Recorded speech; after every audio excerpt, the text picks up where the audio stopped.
Hey, today I want to talk to you about what most agencies don't want you to know. So I'm going to let you in on a couple secrets that I think you're going to be pretty interested in.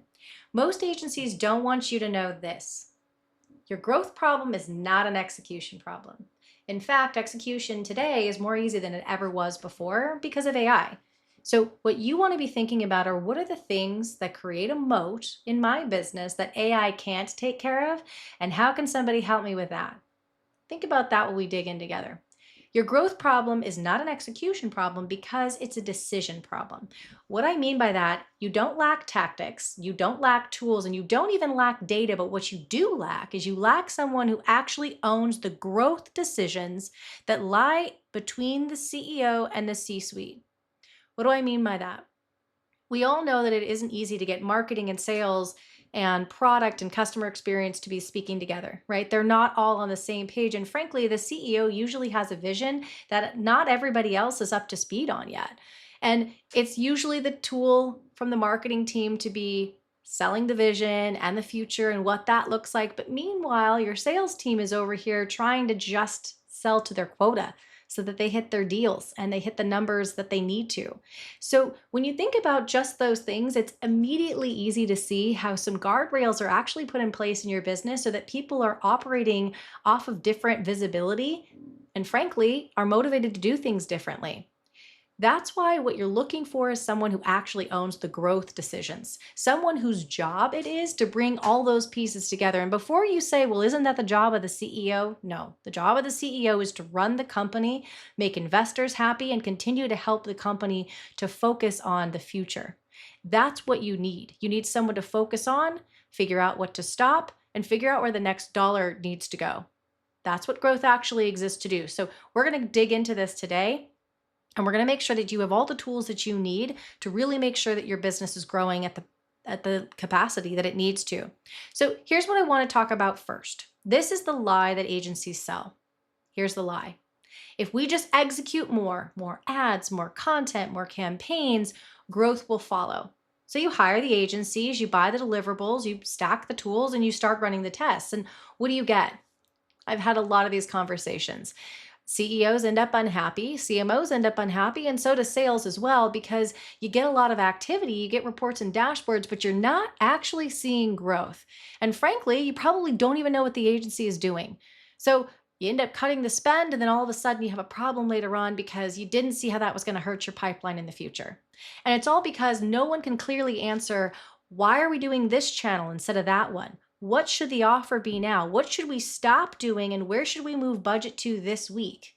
Execution's happening, but those decisions aren't.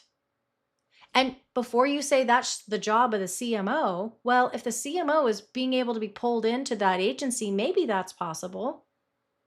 But what you really need is somebody who's actually understanding where growth comes from across all of those departments we just talked about and can pull that into the agency work that needs to happen. So again, I want to direct attention to why this gap happened. It's because AI changed the economics of execution. And I'll talk about myself here for a minute. If you were to say, hey, Catherine, what are you best at? What are you better at than anybody else? I'd say execution, because that's what I've always done better than everybody else. But when we start thinking about AI, that's not really a skill set anymore because AI can do that execution for me, right? So my value to you doesn't really become how quickly I can get something done. AI can write, design, launch, optimize. It can do all those things. Here's what it can't do. It can't create trust. It can't understand context. It cannot build you a system without having input, and it can't determine consequences. So it doesn't understand the trade-offs between sales, marketing, finance, and product. As execution gets more abundant, the scarce thing becomes judgments under constraints. That's what AI is not going to do. It is a robot. You have to tell it what to do. That's something that has to be owned. So let's talk about how you own that and what that looks like. It's actually why we built Growth Actually. It runs the growth decision layer of a company. So that doesn't have to be me. It has to be somebody inside of your business. What do I mean by that? I'm uncovering for you a problem, which is a growth layer issue, right? You need someone who can manage the growth layer issue. we're one of the solutions to that problem. There are myriad solutions that you can use. You could hire a chief growth officer whose job it is to do all of those things. Those people come with headcount and overhead and all of those other things, but that's another option. Let's focus first on what needs to happen with the growth decision layer, and then you can come to the solution that works best for you. So think about it this way. The CEO owns the business, right? We talked about that already. The CFO owns the financial decisions, and head of sales, they own the pipeline execution. What you need is somebody who can own the growth decisions to look at clarity, speed, and accountability. So look at where to focus, look at where to stop, see where budget is moving, and identify where the next bet should be coming from. That's the function that you're probably missing internally. And whether you end up putting in a chief growth officer or you solve it another way, know that that is a function that you need. What you want to be doing is finding ways to get rid of thrashing, to get rid of slow decisions, and endless testing. That's your goal. Your goal is to make sure that the organization continues to run and continues to grow. And so growth is where you want to stay focused. So the next thing that you can do is either internally or externally, in order to do that, create a growth council. People always think about a CAB, a customer advisory board, right? They think about, oh, my customer needs to hear from me and I need to collect that information. But frankly, the business needs that too.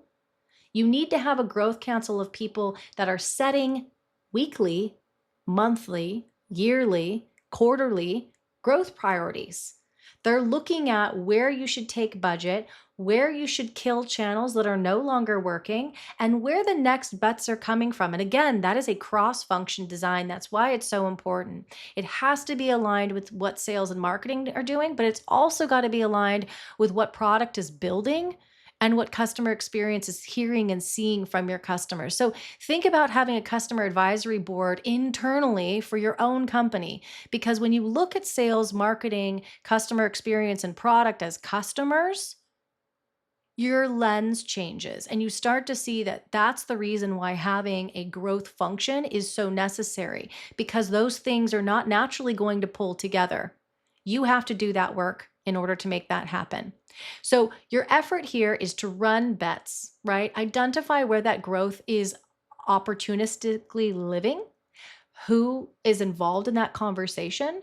And then I want you to be thinking about, how can I place a bet every 30 days on something new we can do to grow? You want to fail fast and fail quickly and use the experiment to drive that growth. So it's scientific, right? Choose a channel, choose an offer, choose a landing page, a conversion goal, whatever it is. Get everybody in the room, sales, marketing, product, and customer experience, and figure out where is our biggest growth issue and what is one test we can do tomorrow and run for 30 days with very clear kill criteria. If it doesn't work, we pivot and then move forward with that. That's what's important. That's where speed is important. That's where execution is important, is deciding what's correct faster. So every month you're getting proof of work, not activity, right? You take your 30-day growth council test, you see how it works. You get to see exactly what's been decided, what's been killed, what's been bet on next, right? And you know exactly what's happening. And it's no longer this question of what's everybody doing and how are we working together to grow these things. It's actually unlocking pipeline speed, velocity, and conversion for helping you close more deals. And that's a scoreboard you can get behind. That's a capital reallocation decision where you can say, let's move $20,000 from here to here. Let's stop doing this because it's no longer working. And that priority is now unmistakably clear because you've tried it and you've tested it. And the teams are no longer infighting. You've just stopped the challenge that happens when you keep everything siloed. You're forcing everyone to come together because someone's job is to do that. I wish more companies saw that as a massive opportunity and for what it is, because in all the other efforts in the last 20 years I've seen, nobody's really coming together to pull those departments together. Sure, there's weekly meetings and there's, councils that are had when you guys get behind a conference room or get prepared for a board. But if you look behind those days, they're really more about marketing's presenting, here's what we're doing. Sales is saying, this is how we're hitting quota. They're not trying to solve growth problems together. And that's what a CEO is looking for. And that's what really moves the company forward. In plain English, what you're looking for are decisions, systems, constraints, kill lists, and growth math. Being able to actually see where the next dollar an hour should go and where the numbers are really going to matter. So you start focusing on hitting pipeline, and you start focusing on close rates and sales capacity and the things that are actually needed to move the needle forward. One of the easiest ways to do that is actually to create an execution team who's then responsible, once all the strategy comes forward of the things that you're going to test, to run those 30-day tests, right? And you can do that in modular areas. You can focus on specific channels. If it's the growth opportunity lies in marketing, you can focus on specific areas of the pipeline. If the growth opportunity lies in sales, you can focus on specific areas inside of the product if it lies with the product team, or you can focus on the specific areas inside your existing book of business where you can expand and land more customers. And you can prioritize all of that because, again, the role of this person is to go across every single department, find those biggest rocks for where growth should be coming from, and then prioritize those accordingly for you so that you basically find out the best growth bet for the week. And you're focused on that. So things that you can do, create that growth decision layer of the company. Make sure that you have somebody in charge of pulling together every single part of the organization. Then start putting together a process where you take 30-day tests at a time based off of the biggest areas of opportunity that are pulled together. If you can handle that growth council internally, fantastic. Who you want in it? The CEO, the head of sales, the head of marketing, the head of product, and the head of customer service. It can be a little hard to do on your own. So if you need help and support, that's something that growth actually does for you. These are all areas of opportunity. And what we want for you is to have that opportunity to stabilize your income, launch that growth council, and really make sure that you find out where your opportunities are as you head into 2026. So cheers to you, cheers to your success, and look forward to bringing a new topic to you next, all about growth.